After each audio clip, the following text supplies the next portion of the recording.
আসসালামু আলাইকুম প্রিয় শিক্ষার্থীবৃন্দ, আশা করি ভালো আছো। আজকে তোমাদের জন্য নতুন একটা বিষয়।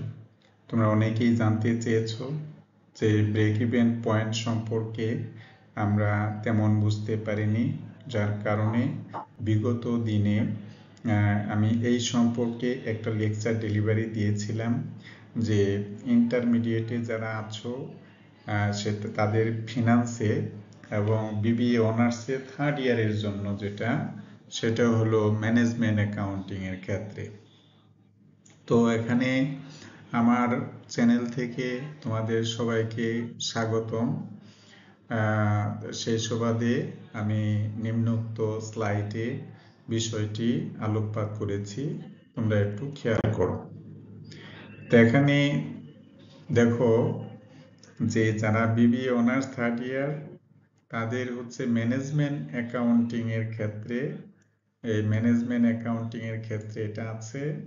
আর যারা ইন্টারমিডিয়েটে আছো তাদের জন্য ফিনান্সের মধ্যে আছে ব্রেক ইভেন পয়েন্ট। তাহলে পরে ব্রেক ইভেন পয়েন্টে মানে আমরা জানি যে বিন্দুতে পণ্য বিক্রি করলে কোনো লাভ নাই, লোকসান নাই, তাকে আমরা ব্রেক ইভেন পয়েন্ট বলি। তো এখানে ব্রেক ইভেন পয়েন্টটা তোমরা কিভাবে সাজাবে এখানে একটু দেখে নাও। আমি দেখাই দিচ্ছি। ধরো এই যে লাইনটা আছে এটা হলো আসলে কস্ট লাইন, আর এই যে লাইনটা আছে এটা হলো সেলস লাইন। বলা আছে যে ক্রয় রেখা এবং তোমার বিক্রয় রেখা, অথবা বলতে পারো ব্যয় রেখা এবং বিক্রয় রেখা যে বিন্দুতে যায় মিলিত হয় তার নাম হচ্ছে break even point. Break even পয়েন্ট মানে যে পয়েন্টে পণ্য বিক্রি করলে কোনো লাভও নাই, কোনো লোকসানও নাই, তাকে আমরা ব্রেক ইভেন পয়েন্ট বলি। আশা করি বুঝতে পেরেছো। এখন এই যে বিষয়টা আছে এখানে, যে এটা হলো ব্রেক ইভেন পয়েন্ট। এই ব্রেক ইভেন পয়েন্টের নিম্নে যদি পণ্য বিক্রি করা হয় তাহলে লস হবে, এই জন্য এটাকে আমরা বলি লসের এরিয়া।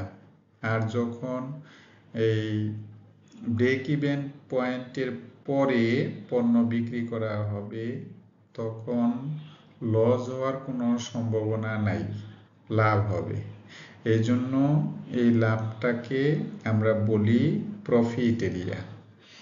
আর যেহেতু ব্রেক ইভেন পয়েন্টের পরে পণ্য বিক্রি করলে লসের সম্ভাবনা নাই, সবসময় লাভ হবে, এই জন্য এটাকে আমরা এমএস বলি। এমএস মানে margin of safety, that means নিরাপত্তা প্রান্ত। তো নিরাপত্তা প্রান্ত এদিকেও হতে পারে, নিরাপত্তা প্রান্ত এদিকেও হতে পারে। তাহলে এমএস মানে margin of safety, that means নিরাপত্তা প্রান্ত, যে প্রান্তে পণ্য বিক্রি করলে লসের কোনো পসিবিলিটি নাই, সবসময় লাভই হবে, এই জন্য আমরা এমএস বলি। ঠিক আছে, আমি তোমাদের বিষয়টা আবারও বলছি। যখন এই কস্ট লাইন এবং এই সেলস লাইন যে বিন্দুতে মিলিত হয় সেই বিন্দুকে বলা হবে ব্রেক ইভেন পয়েন্ট। আরেকটা বিষয়, যে ব্রেক ইভেন পয়েন্টে একটা কোণ হয়েছে, এই কোণটাকে আমরা বলি angle of incident. Angle of incident মানে আপতন কোণ। ঠিক আছে, অ্যাঙ্গেল অফ ইনসিডেন্ট মানে হচ্ছে আপতন কোণ। তাহলে আমরা আবার যদি দেখি যে কস্ট লাইন এবং সেলস লাইন যে বিন্দুতে মিলিত হয় তাকে আমরা ব্রেক ইভেন পয়েন্ট বলি। ব্রেক ইভেন পয়েন্টের উপরে যদি পণ্য বিক্রি করা হয় লস হওয়ার কোনো সম্ভাবনা নাই, এই জন্য মার্জিন অফ সেফটিটা হচ্ছে ডান পাশে এবং মার্জিন অফ সেফটির উপরে এই পাশে।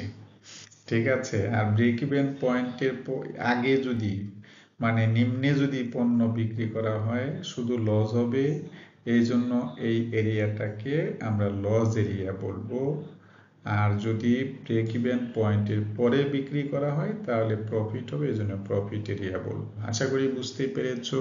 তাহলে এখানে কয়টা লাইন আমরা ড্র করেছি, একটা হলো কস্ট লাইন, একটা হলো সেলস লাইন, যে বিন্দুতে মিলিত হয়েছে তার নাম break even point. Break even পয়েন্টের পণ্য পরে বিক্রি করলে লাভ হবে, এই জন্য প্রফিট এরিয়া। আর যদি এই পয়েন্টের আগেই পণ্য বিক্রি করা হয় তাহলে লস এরিয়া। তাহলে এই এরিয়াটাকে আমরা বলবো ক্ষতির অঞ্চল, আর এটা বলবো লাভের অঞ্চল। আর এখানে যে একটা কোণ হয়েছে, এই কোণটার নাম হচ্ছে অ্যাঙ্গেল অফ ইনসিডেন্ট।